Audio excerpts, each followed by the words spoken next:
Assalamualaikum warahmatullahi wabarakatuh. Salam sejahtera untuk kita semua.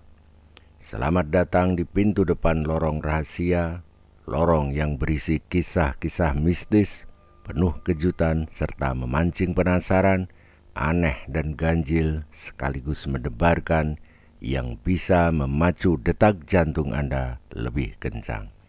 Karena lorong rahasia ini lorong horor. Namun, sebelum Anda mendengarkan kisah ini, jangan lupa menekan like, memberikan komen, dan juga menekan tombol subscribe channel Lorong Horor. Jangan lupa pula nyalakan lonceng notifikasi untuk mendapatkan update video terbaru dari channel Lorong Horor. Terima kasih atas kesediaan dan kebaikan hati Anda. Salam hormat dan selamat mendengarkan kisah mistis berjudul Ritual Kejam Selebgram. Yusman tengah melambung dalam bahagia setelah sah dan resmi menikahi Rima. Yusman, lelaki berumur 30 tahun itu, merasa sangat beruntung beristrikan Rima yang cantik wajahnya dan terkenal namanya di dunia maya. Rima adalah selebgram yang cukup ternama. Lebih dari 150.000 pengikut Instagramnya. Jumlah followers yang besar. Selain itu, Rima juga dikenal sebagai pengusaha muda, pemilik bisnis yang bergerak di bidang importir peralatan dapur. Bagi Yusman, Rima adalah sosok perempuan idaman yang sangat tepat menjadi pelabuhan cinta terakhirnya. Sosok yang sempurna dalam pandangannya. Meskipun Rima menyimpan rahasia besar dalam kehidupannya, dan itu pernah diungkapkan Rima, tapi Yusman tetap menganggap Rima adalah perempuan idamannya. Rahasia besar Rima itu pernah dibuka Rima sekitar 3 bulan sebelum mereka menikah. Sesuatu yang tidak diduga Yusman sama sekali, Rima ternyata telah menikah 3 kali sebelumnya. Semua pernikahan Rima itu hanya berlangsung sangat singkat, hanya dalam hitungan hari. Suami pertamaku bernama Dondi. Cerita Rima ketika itu. Baru juga 2 hari kami menikah, suami pertamaku itu meninggal dunia karena serangan jantung. Setahun kemudian aku menikah lagi dengan Robby. Waktu itu kami berencana ke Bali untuk berbulan madu setelah acara pernikahan kami selesai. Di tengah perjalanan, kami beristirahat di sebuah rest area. Robby bilang padaku mau ke toilet, tapi ia tidak segera kembali. Setelah menunggu beberapa waktu, aku pun mencarinya. Ternyata Robby masih di dalam toilet tanpa menyaut panggilan atau gedoran pintu toilet. Dengan dibantu beberapa orang petugas keamanan rest area, toilet dibuka. Kami temukan Robby tergeletak di lantai toilet dan telah meninggal dunia. Yusman yang mendengar cerita itu nampak penasaran, lalu bertanya, "Apa penyebab kematian suami keduamu itu, sayang?" Jawab Rima kemudian, "Seperti suami pertamaku, Robby juga terkena serangan jantung." Begitu kata petugas medis yang memeriksa jenazahnya kemudian. Rima meneruskan ceritanya. Setahun berikutnya ia kembali menikah. Suami ketiganya itu bernama Brahma, tanpa ia sebutkan apa profesi Brahma. Setelah pesta pernikahan selesai, Brahma tiba-tiba mendapat kabar kalau neneknya yang tinggal di Surabaya meninggal dunia. Brahma yang sejak kecil diasuh neneknya itu langsung memutuskan ke Surabaya.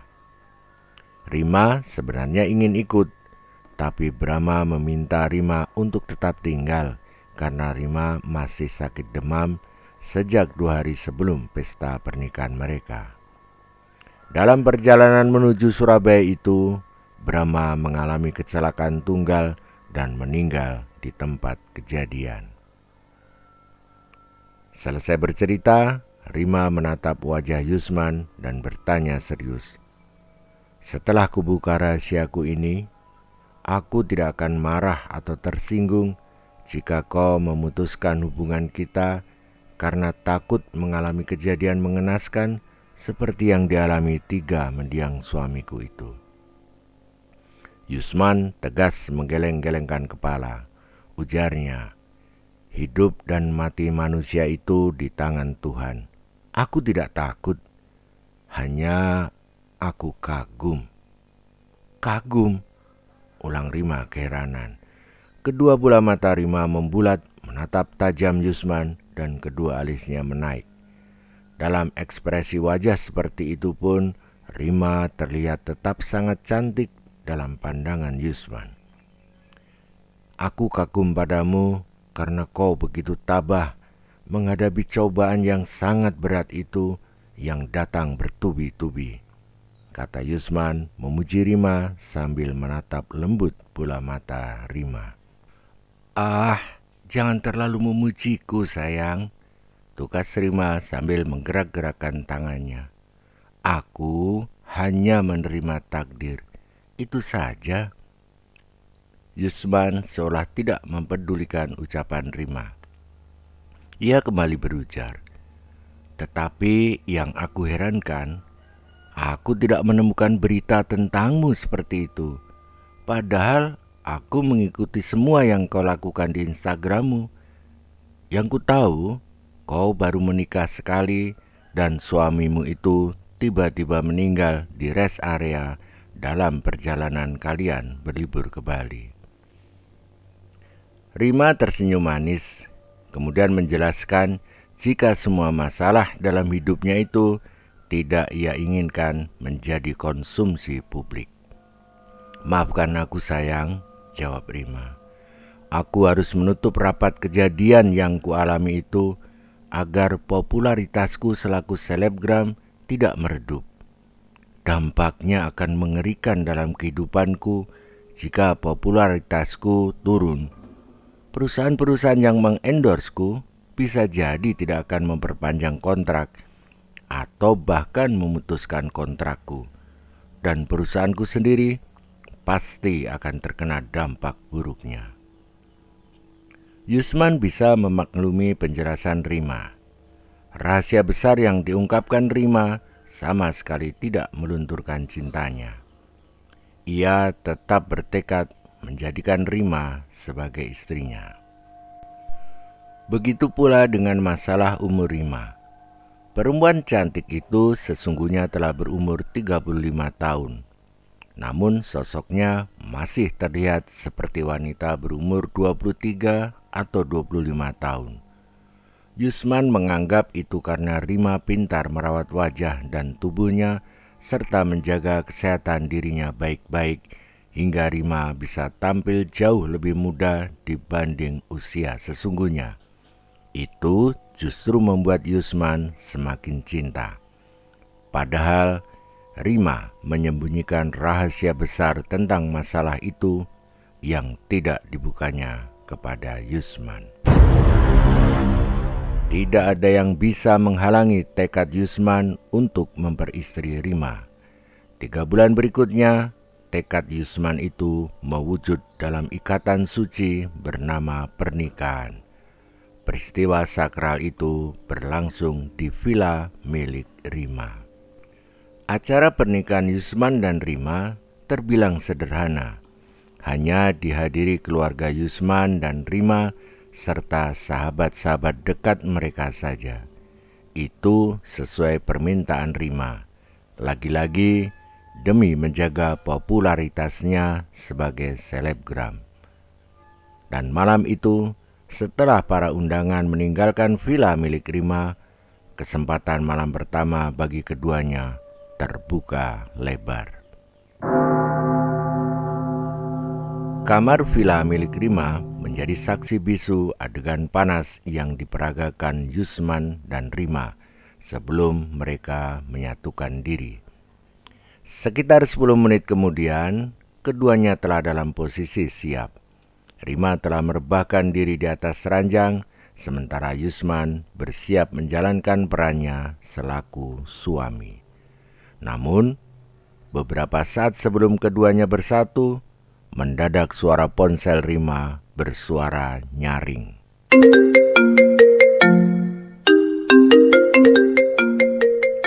Rima tersentak kaget dan langsung bangkit. Ia terlihat sangat marah.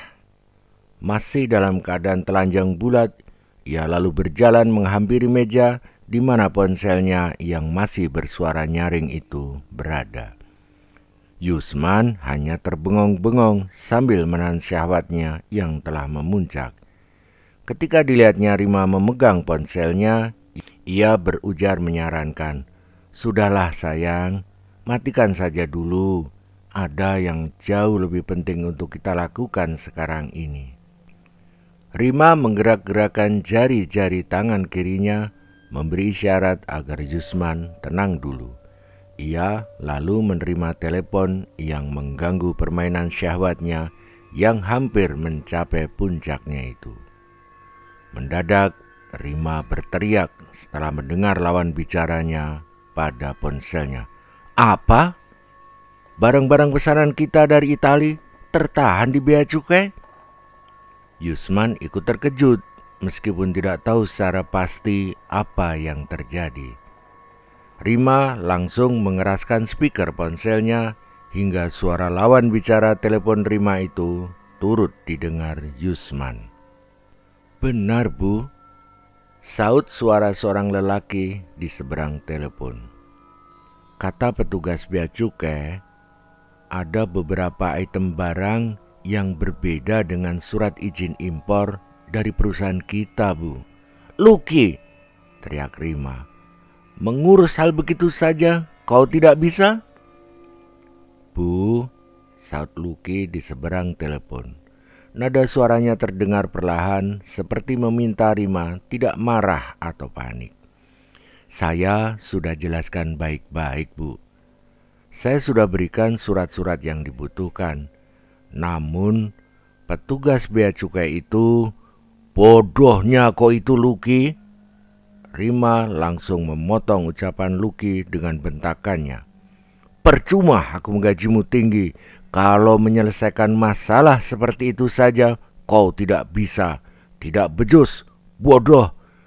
"Bu, saya mohon ibu bersabar.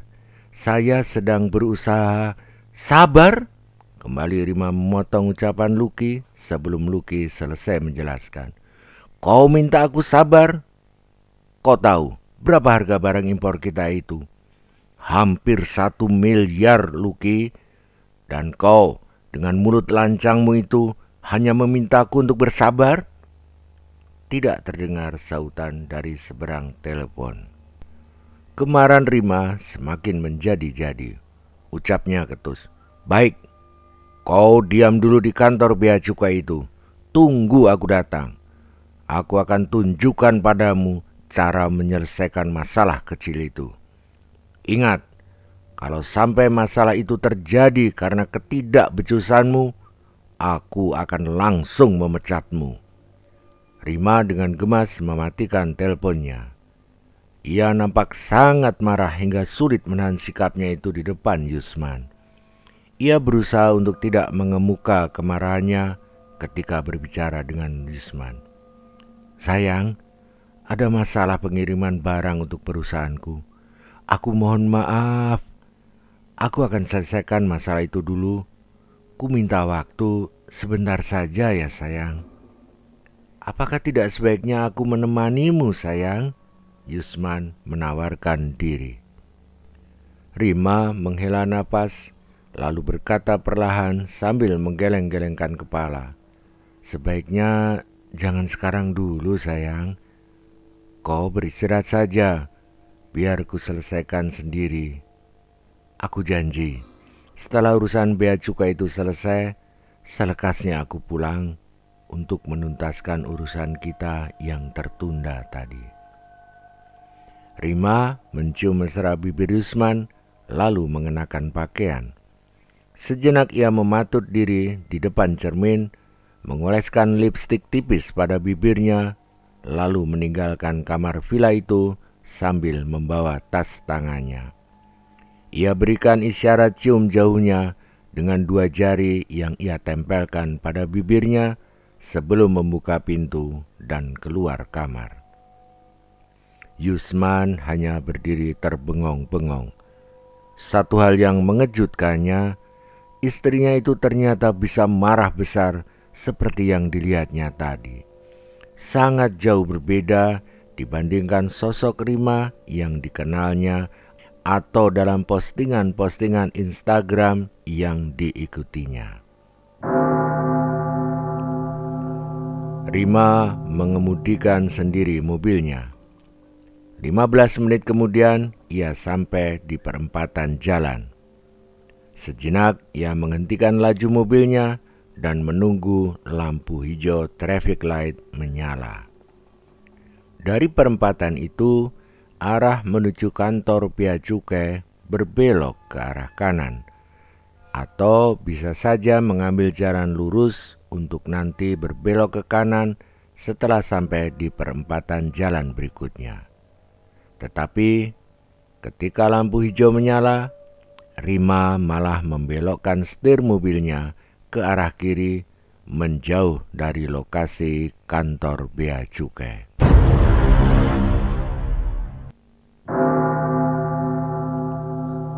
Yusman telah berpakaian lagi. Ia mengenakan kaos dan celana pendek. Kini ia menonton video sambil rebahan di atas ranjang.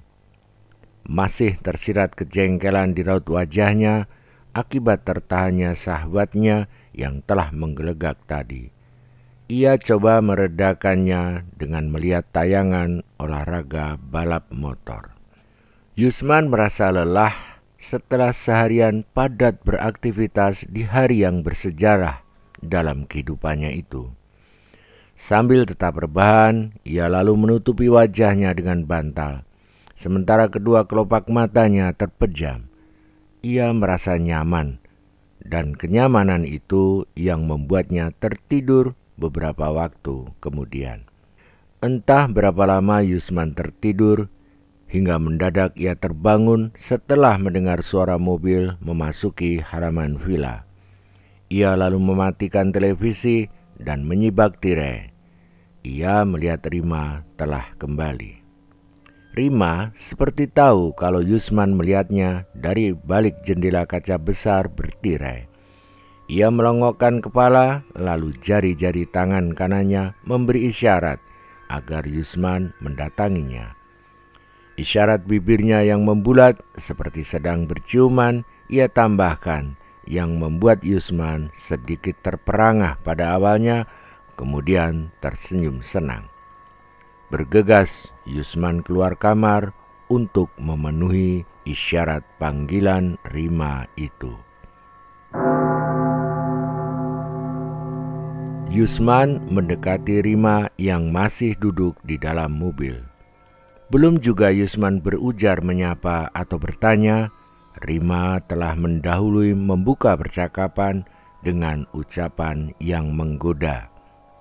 "Sayang, aku sudah tidak tahan," kata Rima dengan nada suara manja diiringi desanya.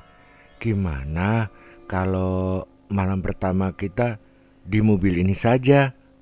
Selesai berujar, Rima langsung ke kursi belakang mobil tanpa mematikan mesin mobil. Ia lalu membuka baju atasnya dengan sikap tak sabar. Yusman sedikit tersentak.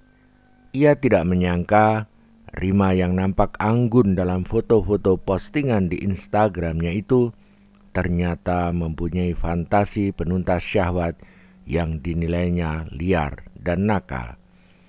Seketika itu syahwat Yusman kembali meninggi.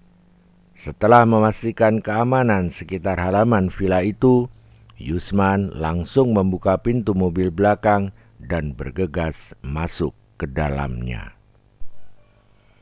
Rima telah merebahkan diri tanpa mengenakan selembar benang pun. Yusman seketika itu memuncak syahwatnya. Bergegas ia membuka kaos dan celana pendeknya. Penuh nafsu, Yusman mendekati tubuh Rima. Namun, sebentar kemudian, Yusman terhenyak luar biasa ketika melihat Rima di depannya tiba-tiba berubah menjadi sosok perempuan yang sangat menyeramkan. Wajah Rima yang cantik seketika itu berubah sangat menakutkan. Wajah sosok itu berkeriput, terbelah di beberapa bagian, dan dari belahan-belahan kulit itu keluar darah dan nanah yang berbau sangat menyengat. Bola matanya menonjol keluar dengan lingkaran hitam legam, sementara hidungnya hanya menyisakan tulang berungga. Pada leher sosok mengerikan itu terlihat luka menganga lebar, menyisakan daging-daging terbuka dengan darah yang menetes-netes, sementara belatung-belatung nampak terlihat di antara belahan daging terbukanya. Yusman sangat ketakutan. Ia bergerak cepat mundur dan meraih handle pintu mobil. Namun, pintu mobil terkunci. Yusman terperangkap. Kematian ia rasakan sangat dekat ketika tangan sosok perempuan menakutkan itu mendekatinya dengan iringan tawa menyeramkannya. Yusman tak sanggup lagi menguasai diri. Ia jatuh pingsan. Sosok perempuan menyeramkan itu mendadak menghilang setelah reda tawa menakutkannya. Mesin mobil masih tetap menyala. Gas beracun hasil pembakaran terus mengalir masuk ke dalam mobil, sementara semua pintu mobil tertutup rapat. Gas beracun bertambah banyak. Semakin banyak gas beracun terhirup hidung Yusman, hingga jantung Yusman berhenti berdetak. Tanpa sempat siuman dari pingsannya, nyawa Yusman terbang meninggalkan raganya.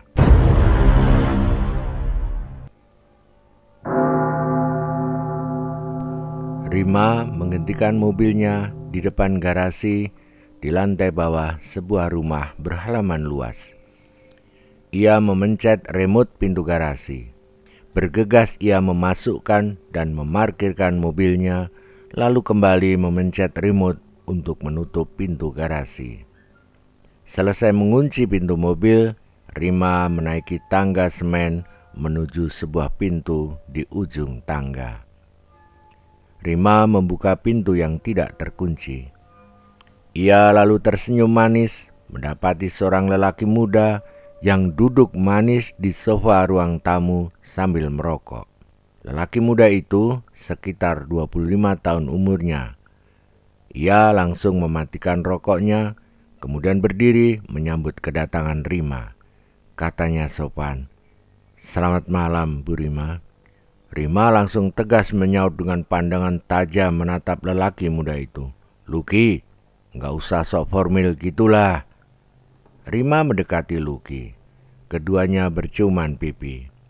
Rima sempat berbisik di dekat telinga Luki, "Permainan sandiwara yang bagus, Luk. Cuma sempat bikin aku ketar-ketir pada awalnya." Selepas ciuman pipi, Rima dan Luki duduk berhadapan di sofa. Luki berujar menanggapi ucapan Rima tadi. "Ketar-ketir kenapa, Rim?" "Kamu terlambat 30 detik untuk menelponku tadi," kata Rima. "Tapi jangan khawatir, transferanku ke rekeningmu tidak akan kukurangi. Kau sudah cek rekeningmu?" Luki menganggukkan kepala dan menyambung dengan ucapannya. "Terima kasih, Rim." Rima mendadak mendekatkan wajahnya ke wajah Luki. Dari jarak yang dekat, sekitar 1 jengkal tangan, Rima menatap tajam bola mata Luki. Suaranya berubah dingin, penuh ancaman. "Ingat, Luk, kalau kau berani membuka rahasia ini, Kau tahu akibatnya kan? Tenang Rim, tenang. Rahasia kita aman. Dan aku sadar kau punya beribu-ribu cara untuk menghabisi aku jika aku berkhianat.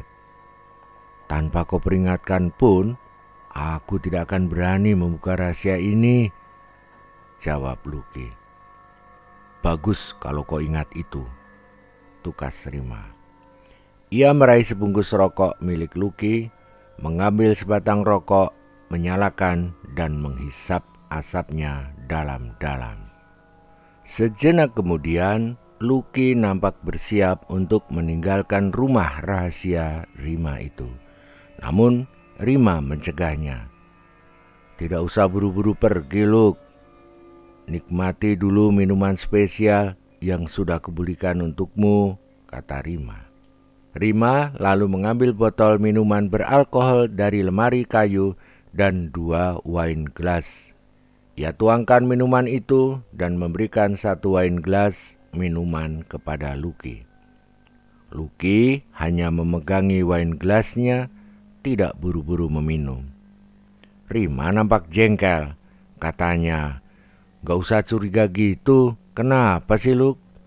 Aku gak masukin racun ke dalam minumanmu itu. Kamu itu sahabat dekatku. Apa untungnya aku kalau aku menghabisimu?" Rima lalu meminum minumannya dan meminum minuman dari gelas Lucky untuk meyakinkan Lucky kalau ia tidak menambahkan sesuatu yang berbahaya di dalam minuman itu. Lucky memang mengakui Rima adalah sahabat dekat sekaligus rekan kerjanya. Namun ia perlu berhati-hati dengan Rima yang bisa bertindak sangat kejam di luar nalar manusia normal. Waktu berlalu. Rima dan Lucky seperti sedang berpesta minuman alkohol kemudian. Masing-masing telah menghabiskan 5 gelas minuman alkohol. Kesadaran mereka mulai goyah. Rima seakan tidak menganggap Lucky sebagai sahabat dekat yang sering menjadi tukang editing foto-fotonya sebelum ia posting di Instagramnya lagi, melainkan sosok lelaki muda yang cukup tampan. Begitu pula dengan Lucky. Dalam keadaan setengah mabuk, ia melihat Rima selaku perempuan cantik yang membuatnya berani menggoda. Entah siapa yang memulai, keduanya berciuman dengan panas, lantas melakukan adegan pemanasan penuh nafsu, hingga akhirnya mereka bersebadan. Lucky terkejut ketika mendapati suatu keanehan pada diri Rima setelah keduanya selesai berhubungan badan. Tanyanya keheranan, "Kok masih perawan, Rim?" Rima yang masih dalam keadaan setengah mabuk terperanjat bukan alang kepalang. Ia seperti tersadarkan. Ia telah melanggar pantangan perjanjian seperti yang telah dipesankan wanti-wanti oleh Mbok Karyo, juru kunci pesugihan Simogolo, setelah Rima melakukan ritual pesugihan. "Kalau kamu ingin kekayaanmu berlimpah serta awet muda, persembahkan suamimu untuk Ki Simogolo. Namun, jangan sekali-kali keperawananmu itu kau berikan kepada siapapun, karena keperawananmu itu hanya untuk Ki Simogolo." Rima mendadak bingung, panik, dicekam ketakutan sangat besar setelah menyadari dirinya melanggar pantangan pesugihan Simogolo. Selama itu, Rima telah berhasil menumbalkan 4 suaminya. Namun, keperawanannya malah ia berikan kepada Lucky. Rima seperti orang gila atau orang yang tengah kerasukan setelah menyadari semua itu. Dalam keadaan telanjang bulat, ia duduk di atas lantai. Kedua kakinya bergerak-gerak liar tak beraturan serta menjambak-jambak rambutnya sendiri. Lucky nampak bingung dan takut melihat kelakuan Rima. Ia sangat terperanjat kemudian setelah melihat keanehan terjadi pada diri Rima. Kulit Rima yang semula mulus halus cepat berubah mengeriput. Rambut hitam panjangnya yang indah berubah menjadi putih bercampur kelabu. Tubuh Rima berubah menjadi sosok perempuan tua berumur 2 kali lipat umurnya yang sesungguhnya dan bongkok punggungnya. Luki yang sangat takut langsung meraih pakaiannya dan bergegas melarikan diri meninggalkan ruang tamu rumah Rima. Sementara Rima masih tetap duduk di atas lantai dengan kedua kakinya bergerak-gerak liar tak terkendali, meski tidak seliar sebelumnya. Ia seperti tidak peduli dengan kaburnya Luki. Mendadak lampu di ruang tamu rumah Rima itu padam seketika. Keadaan gelap gulita. Terdengar kemudian tawa perempuan yang menggema menakutkan, disusul suara lelaki setelah tawa perempuan itu berhenti. Rima, kau telah melanggar janjimu. Kini bersiaplah menjadi pengikutku dengan menjadi budak istriku, Nyai Simogolo, untuk selama-lamanya.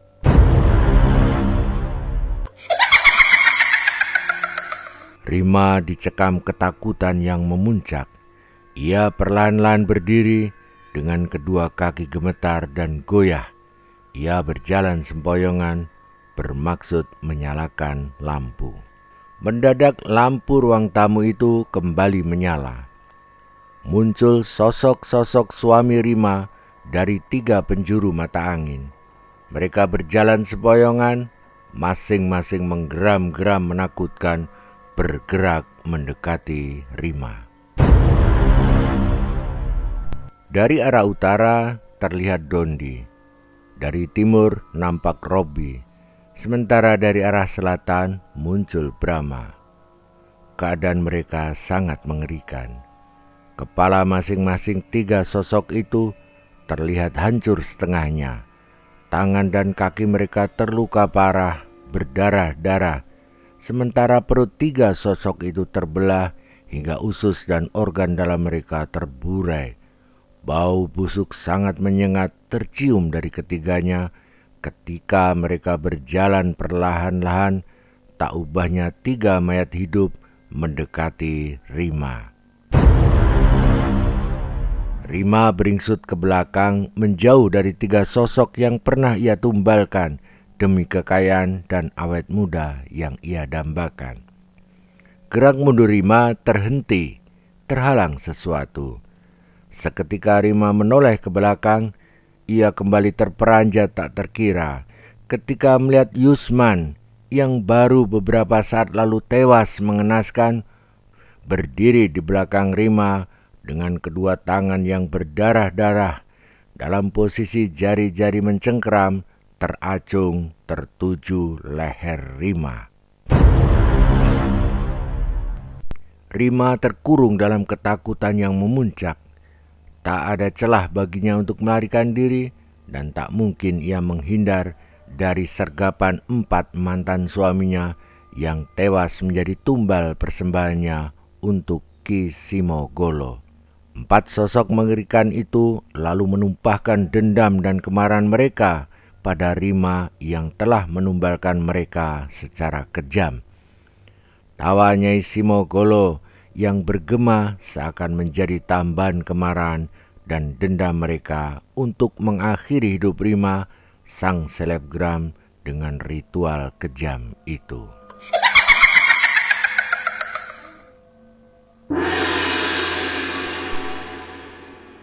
Terima kasih telah mendengarkan kisah ini. Semoga Anda sekalian dikaruniai kesehatan dan kebahagiaan yang berlimpah serta keberkahan dalam kehidupan Anda sekalian. Allahumma amin. Terima kasih. Salam horor, salam lorong horor.